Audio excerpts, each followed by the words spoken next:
you.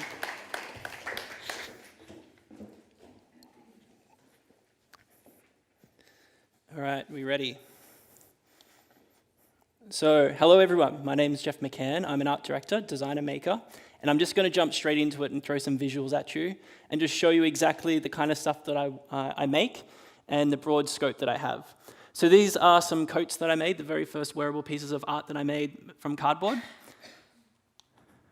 This is a pair of overalls that I made also from cardboard, and I've started to play with the idea of how you can paint and add more design elements to it during and after the construction process. These are some more costume pieces that I made, moving away from cardboard just to sort of diversify a little bit more and see what else I can start to make. So they're tweezer packets, foam circles, and festival wristbands. These are my chunk earrings. So made from cardboard, hand-drawn artworks onto them as well. Big, crazy, conceptual costume jewelry. And I've also started moving into events as well. So not just things that you can wear, but also places you can move into and you can actually be in an environment and create a space. So this is working with a nightclub that I directed and made costume pieces for and visuals for their birthday party for a nightclub in Darling Harbour.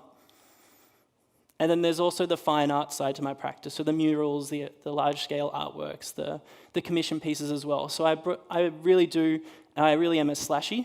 And then so a little bit about myself as well.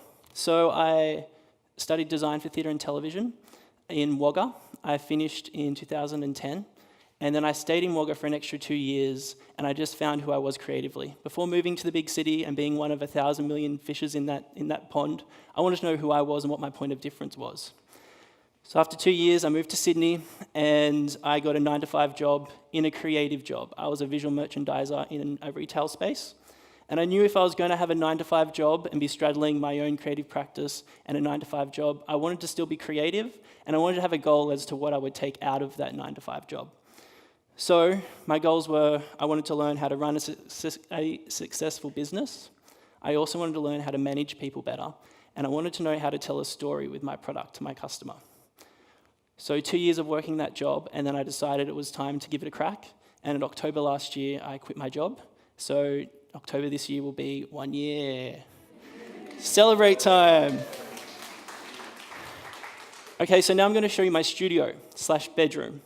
So I work out of a share house, a 3x3 bedroom. That's my desk next to my bed. That's my pile of things that I've made, and I have nowhere to put them. That's my wardrobe that houses all my costumes, and my clothes are actually to the bottom left-hand corner of it because it's not as important. That's the hallway that's outside my bedroom, so my housemates are really nice that they let me sort of take over spaces. So I thought it was really important to show you guys and be transparent that this is the reality of starting your own business and working from home and not having the money to actually have a studio space. And it's okay. You don't have to make pretty pictures for social media. You can just do your thing and believe in your product. So some tips from what I've learned from working from home for the last year. Have a diary, have a wall planner, and I even have a projects book that I work out of. I'm very organized. Every Sunday I sit down and I write down a list of projects I have coming up, tasks I need to do, invoices I need to follow up on, research for new projects, deadlines that are looming, social media posts. I have them organized on the Sunday so I don't have to think about social media all week. I schedule in my social life when I'm going to have a drink, and also when I'm going to exercise because the work-life balance is really important. Next is planning for things to change. When you have a creative business, you really need to be flexible and evolve your business to reflect the way that your audience reacts to your work.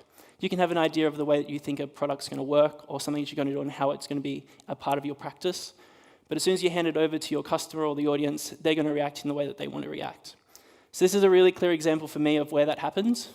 7 years ago, I designed my first product, handbags made from cardboard, and I thought this was going to be something I could sell to wholesale, to galleries, to retail spaces. I do that, but for the past 2 years, it's actually evolved into being more of a collaborative project. So I work with artists to create capsule collections, and it's actually more of a fun project for me to meet other people in different worlds and just have it as a different type of project. And I'm okay that it evolved to that. Another idea is the idea of markets. I thought that was going to be my bread and butter for my career. That's how I'm going to have cash flow. But very quickly, I soon realized that there's actually a lot more. There's a lot more that you can get out of a market. There's the networking of meeting the people. There's also you can trial the way that you are setting up your product, the way that your customers respond to it, testing out price points, and also finding where your customer lives. A Bondi market's very different to a city market and is very different to a market in Penrith. If you can do all these sort of markets all over the place, you can soon start to work out where your customer lives, and then you can start to utilize that information and work out you need to be in that space. Next is diversity. So you really need to diversify what you're doing and not just rest on what you already are doing. Go back and think about it and see how far you can push it out and create more opportunities and really expand that kitty. So I've always painted. I then moved into wanting to do costumes, and then I wanted to do body art and face painting. So this is a project I did for Mardi Gras last year, teaming up with a local retailer in the area, and I did three-dimensional body art and face painting, painting onto cardboard, sticking it to the body, and sort of really evolving an experience and like a service that I can provide to a person just from starting off as doing painting on a canvas.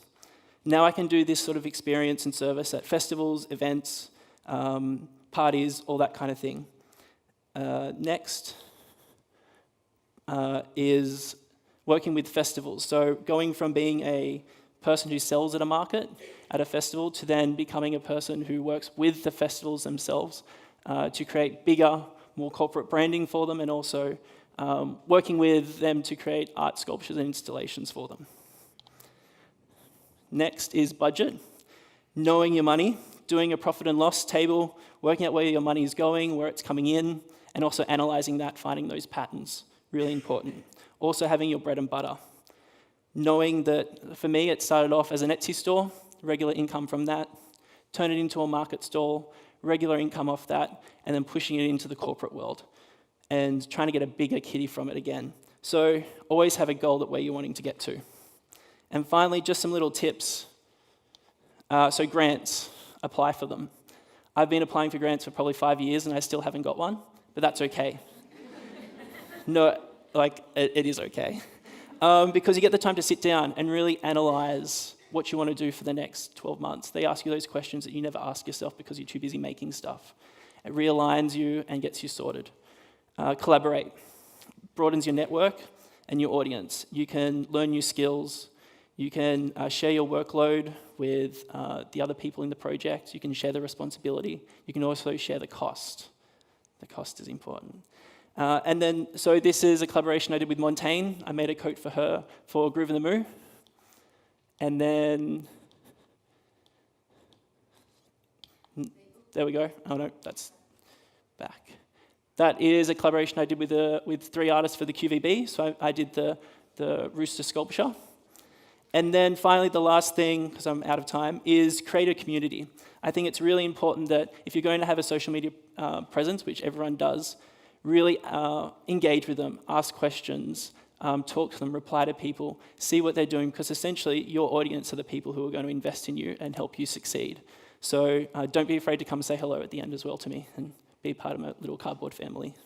All right, thank you.